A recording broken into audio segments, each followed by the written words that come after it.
que não tem que resolver o problema da Previdência numa tacada só. Sim, também. Pode ser feito de forma gradativa. Escalonado. Agora, daqui a 10 anos, faz mais algum ajuste? É uma coisa que eu nunca consegui entender, não sei, acho que tem um especialista me fazendo entender isso. Por que uma contribuição tão alta de Previdência Social para as empresas? Isso eu não consigo. É injusto. Eu só sei que é injusto. É muito injusto. E isso acaba acarretando a sonegação. Sim. É um percentual elevado. Por isso que eu digo, como eu estava falando, professor, não é o funcionário que faz a empresa quebrar. Mas tudo se vai para o custo, o que ele quer pouco tem que fazer? Vamos enxugar a despesa. Com o quê? Demissão. É o que aconteceu. Nunca se viu tanto desempregado no país. Demissão e sonegando o tributo. Sonegação, exatamente. É a forma que ele tem de tentar sobreviver. Exatamente. Manter o seu negócio em atividade. Exatamente. Mas, de qualquer maneira, vamos torcer que seja aprovada uma reforma não tão radical como se inicialmente foi proposto, e que a reforma trabalhista não atinja esse nível de extensão que está se pretendendo. Vamos torcer. Quem sabe? Agora, o pior é o seguinte, o meu medo. Como é que nós vamos confiar nesses corruptos que vão aprovar essa lei? Esse é que é o bravo. Que um colega meu falou, nós estamos colocando a raposa a cuidar do galinheiro. Exatamente isso. Então, essas pessoas, as raposas que cuidam do galinheiro, é que vão fazer isso. Mas, quem sabe, eles vão ter uma crise de consciência e não vão prejudicar tanto o povo brasileiro, o tanto sofrido povo brasileiro. É verdade. Esperemos, né? Nós vamos a um breve intervalo e já voltamos. Comunicando Direito. Apoio Cultural. Soster Imóveis, Avenida Assis Brasil, 4990, Sala 201.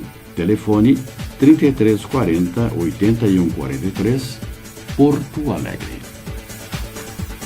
Farmácia Sanar, Santo Agostinho. Rua Pero Lobo Pinheiro, 2071, Sarandi. Farmácia Sanar Minuano, Avenida Sertório, 6873.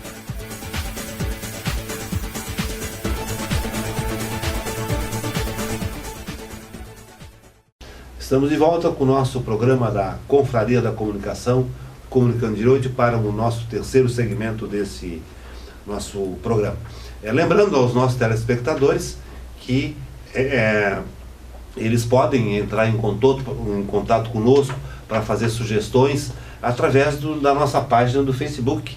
Qual é a nossa página? Comunicando Direito? Comunicando Direito, no Facebook, facebook.com/comunicando direito. Então está aí dado o recado aos nossos telespectadores para que façam sugestões, críticas, elogios, porque é através dessas informações que a gente então pode aperfeiçoar o nosso programa, etc. e tal. Então fica aí dado o recado. Agora nós vamos passar à fase das perguntas dos nossos telespectadores. Doutor Felipe, que tem voz de locutor aí. Voz de locutor? Voz de locutor. Olha, não me comprometa. Mas vamos lá então. Vamos às perguntas, como diz o doutor Luiz. Um telespectador não identificado pergunta quais os motivos mais frequentes que ocasionam para a declaração do imposto de renda da pessoa física do contribuinte para cair na malha fina na Receita Federal. Então, o nosso telespectador está perguntando aí quais são esses motivos que são os mais frequentes para cair na malha fina. Doutor Luiz, o que nós temos aí? Eu diria aos nossos telespectadores, ao telespectador, que são vários motivos que frequentemente ocasionam que a declaração dele caia na malha fina.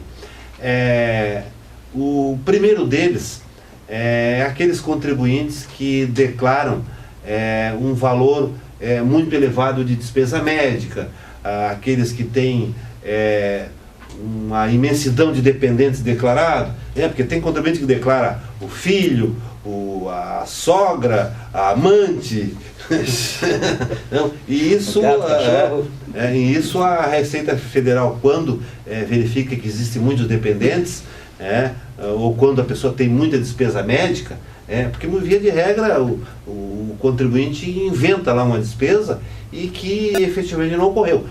Então, nessas ocasiões, o fisco ele separa esse tipo de declaração. Se a pessoa declarou lá 40% do seu rendimento de despesa médica, já vai separar da declaração para ele ser intimado para comprovar que efetivamente teve aquela despesa. E também no caso de muitos dependentes, ele é obrigado a chamar, ele é obrigado a comprovar a efetiva dependência econômica dessas pessoas. Uma outra questão que também acarreta muito a malha fina é a inconsistência de dados, porque se sabe que hoje a informática funciona muito bem. Então, se o contribuinte declara que recebeu de uma empresa um valor X e foi retido tanto de imposto de renda, e se esses valores não são confirmados pela fonte pagadora, essa declaração está na malha fina. Porque a empresa, quando efetua um pagamento, ela também informa ao fisco que pagou X e reteve tanto. E esses mesmos valores tem que conferir com a declaração do contribuinte.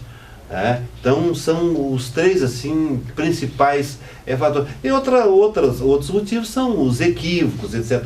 Também um outro detalhe que também faz cair na malha fina: quando o contribuinte ele apresenta uma declaração de renda em que a evolução do seu patrimônio não é compatível com a receita declarada.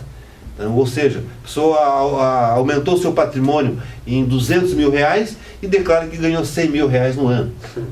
Então, porque o dinheiro não dá cria, não faz milagre. Eu não posso ganhar 100 mil e comprar patrimônio de 200. Se for político, pode, né? Se for político... Mas aí ele não pode declarar corrupção? Só se ele declarar corrupção. Não, aí que ele cai nessa aí, né? Porque tomara que caia. Tomara que caia. A renda político tem que cair na malha fina. A renda tem que sempre ser declarada, independente, né, de ser do objeto lícito ou ilícito, né? Eu sempre aprendi assim, que se for de lícito, tem que declarar mesmo.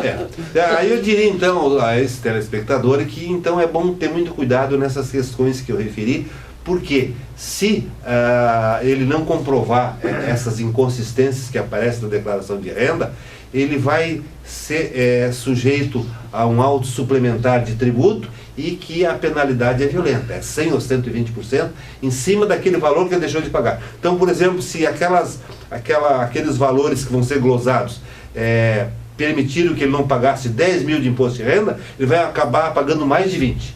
Então, é uma coisa que o contribuinte tem que ter muito cuidado nesse aspecto. 100% mais ou menos? Eu não sei se é 100 ou 120. É 120, mas parece que o Supremo está considerando inconstitucional, abusiva, e tem limitado a 100%. Mas no mínimo o dobro. Em regra geral, então, né, os nossos ouvintes, as inconsistências junto à declaração do imposto de renda. Tem muito cuidado, tem que ter muito cuidado. E nós estamos agora na época de aí falta, eu acho, 10 dias para terminar o imposto de renda. Mais ou menos. Mas, assim, antes de passar uma segunda pergunta aqui, gostaria de dar 2 recadinhos aos nossos telespectadores. Um é a nossa telespectadora Thelma Pereira, que fez um contato através do Facebook. Estou mandando um abraço aqui, a bancada toda está mandando um abraço. E obrigado pela sua assídua, né, a sua assídua audiência. Nosso amigo conseguiu colaborar. Mas também gostaria de mandar um abraço aos nossos amigos da AGETRA, da Associação dos Advogados Trabalhistas, que nessa semana estarão sendo eleitos, né, uma chapa única, mas que visa a união da advocacia trabalhista, e que em breve aí falarei para os nossos telespectadores com relação à posse desta nova diretoria aí que está para o biênio de 2017-2019. E vamos lá então a mais uma segunda pergunta, onde o nosso telespectador, que também não quis se identificar, que perguntou se pode fazer medidas judiciais, tomando quando um juiz pretende favorecer uma das partes no processo, ou seja, ele quer saber se pode tomar alguma medida judicial quando alguma das partes está sendo favorecida pelo juiz no processo. Doutor Aloysio. Em princípio, quando ocorre essa situação, a parte tem à sua disposição o que se chama a arguição de suspeição do juiz. É um incidente em que vai se constatar se ele está sendo parcial ou não. E o problema todo é que, na minha opinião, é muito difícil aferir se o juiz está sendo parcial ou não. Ele pode estar equivocado, mas se ficar comprovado efetivamente que o juiz está sendo parcial, favorecendo uma das partes, a defesa, o meio judicial para tentar resolver esse problema é a arguição de suspeição por parcialidade do juiz. Muitas vezes o magistrado, às vezes, pré-julga, né, o processo. Isso aí tu vai perder porque é assim, ou porque tu não consegue fazer uma prova. Isso também pode ser considerado uma parcialidade do juiz, né? Embora, né, seja aquele magistrado que vai julgar, ele não pode, eu pelo menos entendo ele estaria pré-julgando. Ele não pode dar o seu pitaco antes de acontecer as provas, ou antes de analisar todo um processo por inteiro. Muitas vezes a gente vê nas audiências que os juízes querem xingar a parte, ou até o advogado, doutor, o senhor tem que fazer um acordo, porque esse processo não vai dar em nada. Isso é uma parcialidade do juiz, porque ele já vem com aquele pré-julgamento. Isso é disposição de julgar em favor de uma da parte. Isso o advogado, o advogado que está ali naquele momento, ele pode, né, entrar com uma exceção de suspeição, inclusive, né, de forma oral, né, doutor? Exatamente, registrar em ato. Registrar e se não conseguir provar essa suspeição, do Tribunal de Justiça na apelação, né? Eu acho, na minha opinião, que quando se argui a suspeição do juiz por parcialidade, ele, a partir dali, ele toma cuidado. Exatamente. E isso, no mínimo, evita que venha a ser praticado novos atos de favorecimento. Eu acho que daí é uma cautela. Realmente é uma cautela. Claro que vai se indispor com o juiz. Mas o advogado não tem que temer se indispor com o juiz. Advogado não pode ser, né, temeroso, né? Advogado, infelizmente, é uma profissão espinhosa, árdua e de muita coragem, né? Não até porque não existe hierarquia entre advogado e juiz. Exatamente. Acho que a gente tem que deixar bem clara essa situação aí que aos nossos telespectadores.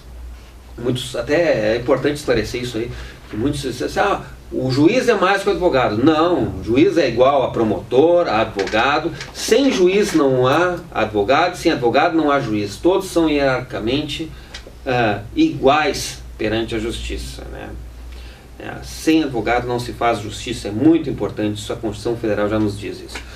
Mas aqui uma pergunta, acho que o doutor Demerval é bem na sua área, doutor. Valdeli Peixoto pergunta: qual o melhor procedimento judicial que o locador deve adotar quando o inquilino está em atraso com os aluguéis? Ele pode notificar por AR, né, que é uma carta registrada, o locatário, que é o fiador, que o contrato pelo atraso ele pode ser rescindido. E daí ele pode ajuizar uma ação de despejo e além de uma execução judicial do contrato, né, cobrando de ambos, que pode ser do locatário ou do locador, ou os dois juntos ou separadamente, porque são solidários.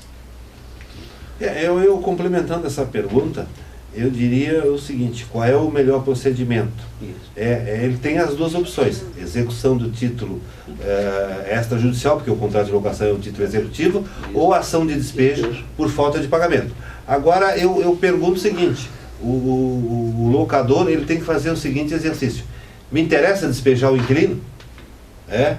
Com tantos imóveis para alugar? Para alugar, exatamente. Né? Bom, então se não interessar para ele a desocupação, ele pode promover a execução de título extrajudicial, com o objetivo apenas de recebimento do crédito.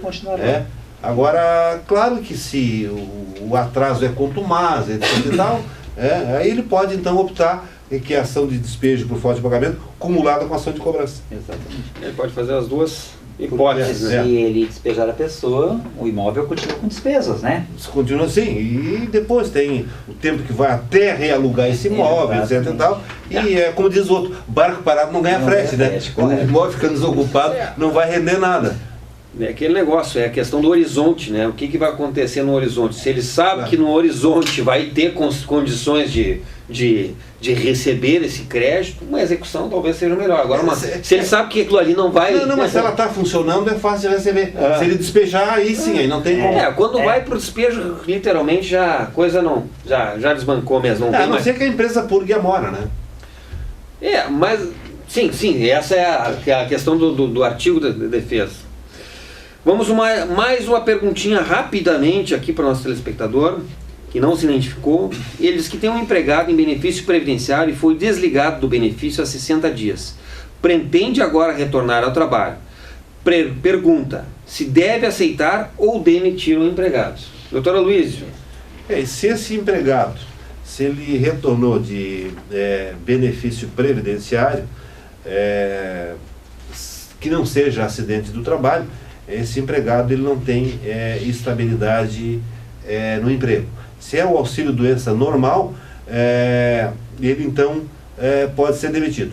Bom, só que ele diz que o empregado já foi desligado há 60 dias. E o empregado, quando ele é desligado do INSS, ele tem 30 dias para comparecer no emprego sob pena de caracterizar o abandono de emprego. Aqui ele diz que já faz 60 dias. A não ser que o empregado justifique o motivo do não comparecimento, né? Então ele pode demitir então por justa causa, por abandono de emprego. Agora eu questiono o seguinte: o empregador deve avaliar se a pessoa é boa empregada ou não. Se for um bom empregado, por que demitir? Daqui a pouco vai arrumar um outro que não seja bom. Então é uma questão de analisar a situação fática. Ele tem a opção de readmitir o empregado ou demitir ele por justa causa. Era isso então? É isso, o nosso programa está terminando, né? Então hoje nós estamos com a ausência da ala feminina, né? Então aqui está predominando o machismo, que está tão em evidência hoje, né? Não, nós não podemos falar tanto do machismo. Não, mas nós aqui ninguém é machista, todo mundo é. Bem, então eu agradeço a presença do Dr. Felipe Carmona. Mais uma vez também agradeço. A presença do Dr. Demerval Mucilo Trajano, que gentilmente comparece aqui. E me despeço dos nossos telespectadores, agradecendo pela audiência e pedindo para que nos aguarde até o próximo programa.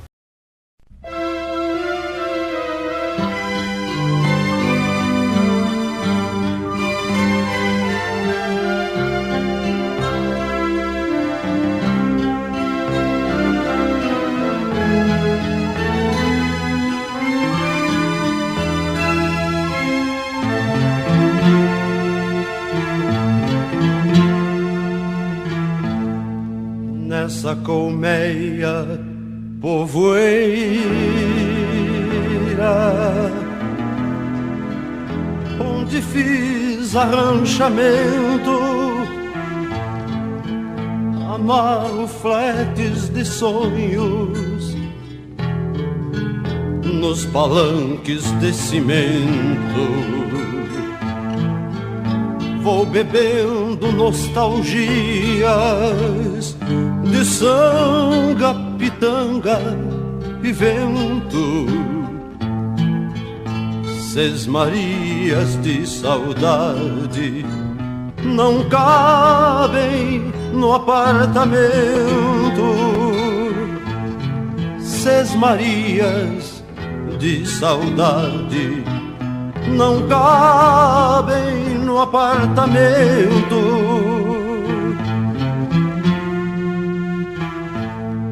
Quando a lua se debruça